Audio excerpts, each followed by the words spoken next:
주는 그 메디슨볼 펑셔널 트레이닝이거든요. 근데 아마 일반 PT 현장에서는 많이 안 쓰는 것 같아요. 쓰나요? 써요? 어때요? 쓰긴 써요? 네. 근데 이제 아무래도 이 메디슨볼 트레이닝이 선수 트레이너 쪽에서 나와서 선수 트레이너 쪽에서는 굉장히 많이 쓰거든요. 대신에 이제 제가 다른 펑셔널 트레이닝에서도 얘기를 했지만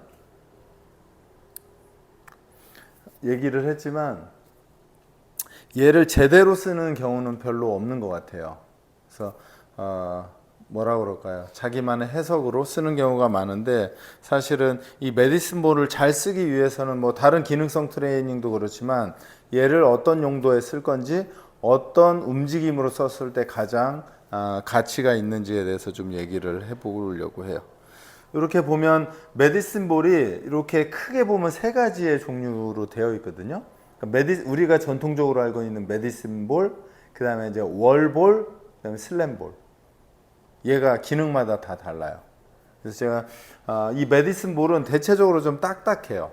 그래서 약간의 바운스가 있고 그래서 이제 집어 던지는데 아주 적합하고요. 그 다음에 월볼은 사이즈는 큰데 되게 가벼워요. 그래서 이제 말 그대로 월볼이니까 벽에다가 던지는데 특화되어 있거든요. 벽에다 던지는데 얘가 리바운드가 세게 되면 내가 부상을 당하니까 그 벽에 약간 그 소프트한 이 카바가 벽에서 충격 흡수를 좀 하게 만들어주는 그런 형태고, 그 다음에 이제 저 슬램볼은 그러니까 이 월볼보다 더 튀기지 않아요. 약간 이렇게 던지면 늘러 붙었다가 툭 떨어지는, 바닥에다 던지면 그냥 늘러 붙어서 안 움직이는, 그래서 리바운드를 없애는 약간 그런 데 최적화되어 있는 공이에요. 그래서 이제 얘가 그러니까 용도나 활용마다 조금씩 다르긴 한데 개인적으로는 뭐 크게 차이는 없다라고 생각은 돼요. 대신에 이제 약간 그런 거죠. 이 한 가지로 세 가지를 저는 개인적으로 다 쓸 수 있다고는 생각되는데 약간의 불편함이 좀 있으니까 뭐라 그럴까, 용도에 맞게 각각 있으면 좋겠지만 그러기엔 또 비용적인 문제도 있고 뭐 공간적인 문제도 있기 때문에 그런 선택을 좀 해가면 될 것 같습니다. 그래서 뭐 메디슨볼은 뭐 제가 히스토리를 계속 얘기하지만 고대 뭐 그리스에서 집어 던지고 뭐 이게 민첩성을 향상시켜서 가죽공으로 만든 걸 집어 던지는 데에서 사용됐다고 하고요. 뭐 그다음에 작고 무거운 공을 던지고 받고 근력을 키우고 그다음에 이런 형태에서 시작되었다고 합니다. 그래서 뭐 19세기 그다음에 20세기 뭐 세계 대전 이후에 이렇게 점차적으로 진행되는데요. 처음에는 약간 재활적인 측면으로 얘를 쓰다가 점차적으로 펑셔널 트레이닝 쪽으로 이동해 가면서 쓰게 되었다라고 해요. 그래서 여기서 스포츠 선수들이 주로 하게 되고 복싱, 레슬링 선수들이 부상에서 회복하기 위해서 주로 재활에서 트레이닝으로 넘어가는 단계에 많이 썼다고 하고요. 그 다음에 이제 뭐 세계대전 후에는 이게 보통 트레이닝이나 운동이 군인들이 많이 쓰는 경우도 되게, 저번에 TRX도 그랬고 이게 군인들의 어떤 부상 회복을 위해서 사용하는 도구들이 생각보다 많아요. 그래서 이제 현대 피트니스에서는 아까 말씀드렸듯이 운동 재활할 때 코어, 그 다음에 관절의 가동성을 회복시키는데 도움을 주고요. 그 다음에 이제 스포츠 트레이닝에서 팔, 다리, 코어가 동시에 움직임을 만들거나 아니면 어떤 시퀀스를 만드는 데 있어서 이 메디슨볼이 굉장히 도움이 되고요. 그 다음에 이제 기능적 트레이닝은 3차원적인 어떤 움직임에서의 트레이닝이 다 가능하기 때문에 가장 좋고, 그 다음에는 이 속도를 감속하지 않아도 되니까요. 공을 던지면 감속을, 예를 들어서 위에서 밑으로 던지면 감속이 아니라 계속 가속이 가능한데 일반적인 도구는 그렇게 할 수 있는 게 별로 없거든요. 그래서 보통은 이렇게 가속을 할 때 많이 사용한다라고 생각하시면 좋을 것 같아요. 그래서 이제 메디슨볼의 주요 장점을 보면 뭐 저번에도 말씀드렸듯이 만든 애들은 내 도구가 최고야가 기본이기 때문에 그냥 그렇게 생각하고 들어주셔도 되고요. 전신 근력, 그다음에 코어 안정성, 그다음에 폭발적인 파워와 속도, 그다음에 균형과 안정성, 그다음에 뭐 심혈관계 건강 증진 여기부터는 저는 조금 뭐 글쎄. 그다음에 뭐 다양성 및 기능적 운동, 그다음에 협응성 반사신경, 부상 예방 재활에 효과적, 그다음에 파트너 트레이닝에 좋고, 그다음에 뭐 저는 10번이 마음에 들기도 하는데 단순하고 저렴한 도구로 운동에 어떤 다양성을 줄 수 있다. 이런 부분들이 제가 볼 때는 굉장히 큰 장점으로 생각됩니다. 그래서 이제 저는 개인적으로 이제 메디슨 볼을 쓸 때 뭐 여러 가지에서 쓰는데 첫 번째는 코어를 좀 강화시키는 데 많이 쓰거든요. 왜냐하면 무게를 주게 되어 있고, 그 다음에 대체적으로는 회전을 많이 하니까 회전 코어가 부족한 선수나 일반인들에게 많이 쓰고요. 그 다음에는 얘가 약간 재미도 있어요. 그리고 특히 이제 나이 드신 분들도 얘를 집어 던지면 약간 스트레스가 풀린대요. 샌드백 때리는 거랑 제가 볼 때는 비슷한 것 같아요. 그래서 저는 개인적으로 코어에 굉장히 많이 사용하고요. 그 다음에 이제 전에도 말씀드렸듯이 지금 다 잡고 하잖아요. 잡고 하면 얘 덤벨이나 캐틀벨이나 뭐 디스크나 원판이나 뭐 다 같은 개념에서 할 수 있잖아요. 그래서 이거를 딱 메디슨 볼의 특징이라고 보기엔 그렇고, 이 상태에서 저는 이제 그 트레이너가 됐든 그 뭐 예를 들어 파트너가 됐든 던져주는 형태가 된다면 제가 볼 땐 가장 좋은 방식이다라고 생각하면 좋을 것 같아요. 그래서 뭐 이제 아까 말씀드린 대로 이제 메디슨 볼을 잡고 스스로 로테이션을 해서 하는 동작과, 그 다음에 파트너 또는 트레이너가 던져주는 것을 이센트릭 포스에서 컨센트릭으로 전환하는 동작들, 아무래도 뭐 그 일반인이나 선수의 경기력을 높이는 곳에서도 사용할 수 있고요.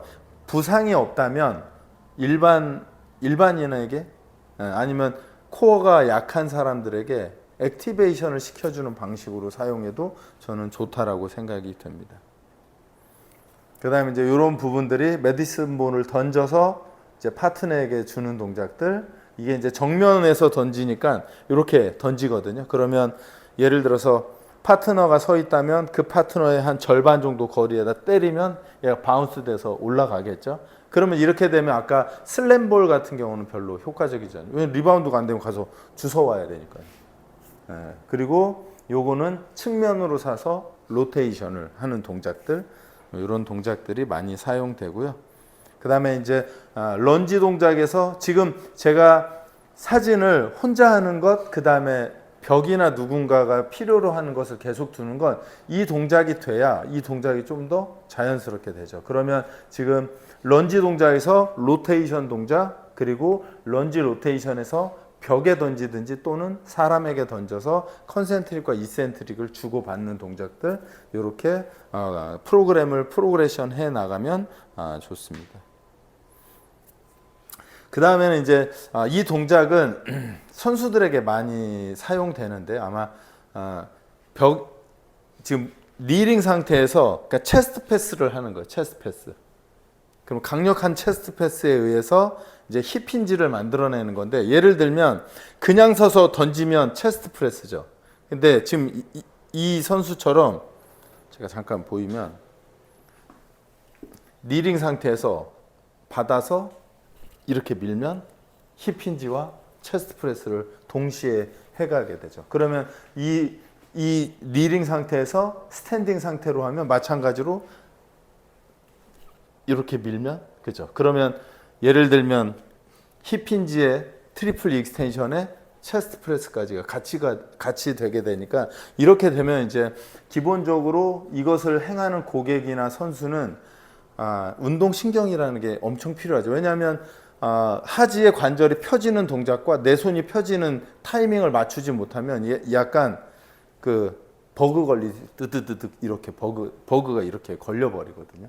그래서 이제 얘도 프로그레션은 기저면에서부터 밑에서 위로 올라오게 되어 있어요. 그래서 그런 식으로. 네. 그 다음에 이제 로테이션 동작에서 지금 여기가 벽이라고 하면 메디슨 볼, 그렇죠. 그러면 이게 배팅, 그 다음에 뭐 테니스 스트로크, 골프 스윙 거의 뭐 웬만한 스포츠에선 다 걸려들죠. 이런 방식. 그 다음에 얘는 완전한 회전이거든요. 얘는 직선에서 만약에 이렇게 서 있으면 제가 오른쪽으로 힙힌지를 걸어서 이렇게 밀어주는 거예요. 얘는 이 상태에서 로테이션을 얘랑 완전 다른 운동이거든요. 그래서 이제 구성은 이런 방식으로 들어간다. 대신에 제가 이제 이따가 메디슨 볼을 할 때 얘기를 하겠지만 제가 볼 때 손의 위치, 그러니까 손이 메디슨 볼을 잡을 때는 이 지문 있죠. 지문과 최대한 접촉하지 않아야 돼요. 안 그러면 어떻게 하냐면 이 메디슨 볼을 이렇게 몸으로 이렇게 미는 게 아니라 손으로 이렇게 쳐버려요. 그러면 얘가 손이 운동이 되면 동작을 완전히 다 망가뜨리거든요. 근데 대체적으로 뭐 제가 자주 인스타에서 보면 아주 난리예요. 손으로 잡고 그냥 막 이렇게 집어 던지면 그 선수나 그 일반인에게 라켓 스포츠를 하든 무엇을 하든 당신은 코어를 쓰지 말고 손만 디립다 써가지고 운동을 하세요. 이렇게 가르치는 거랑 완전 동일하거든요. 근데 이따 해보겠지만 이 손끝이 이렇게 도는 거랑 이렇게 미는 거랑 완전 다르거든요. 이게 케이블 우리 이제 다음에 케이블 할 때도 거의 동일한데요. 그런 모습들이 있고요. 그 다음에 이제 조금 더 프로그레션이 되면 메디슨 볼을 이렇게 던지면서 내가 스타트를 빵. 그러면 내가 트리플 익스텐션과 가속과 러닝의 스타트를 동시에 해나가는 거고요. 뭐 이런 것들은 이제 필드 이제 밖에서밖에 할 수 없는데 익스텐션을 통해서 풀 익스텐션을 통해서 집어 던지는 동작들 뭐 이런 것들이 이제 파워풀한 동작으로 점점 이동하게 되죠. 그래서 이제 대체적으로는 저는 이 메디슨 볼은 로테이션에 최적화되어 있다. 기본적으로 로테이션에 왜냐하면 기능성 트레이닝은 제 개념으로는 직선 운동이 아니라 다 로테이션에 최적화되어 있거든요. 네. 그래서 그렇게 생각하시면 되고, 그래서 메디슨 볼은 그래서 직선 운동에서 시작해서 로테이션, 그 다음에 아까 마지막에 보여드린 직선에서 스타트하면서의 푸시와 그 다음에 백 익스텐션 형태로 이 동작이 이제 가면 거의 이제 파워풀한 동작이, 요거는 기본적으로 메디슨 볼로 파워를 업그레이드 시키겠다고 하는 거고, 그 다음에 로테이션 동작은 이제 라켓 스포츠나 회전을 하는 스포츠에서 회전 동작을 더 만들어 나가겠다라는 의미로 사용할 수 있죠. 그래서 그 선수, 그 고객이 어떤 것이 부족한지에 따라서 어떤 선택을 할지는 결정을 하시면 좋을 것 같아요. 여기까지가 메디슨 볼에 관련된 거고요. 이게 뭐 기능성 트레이닝을 말로 하기에는 제가 볼 땐 의미가 없어요. 그래서 해봐야 돼요. 네. 혹시 질문 있으면 질문 받고 실습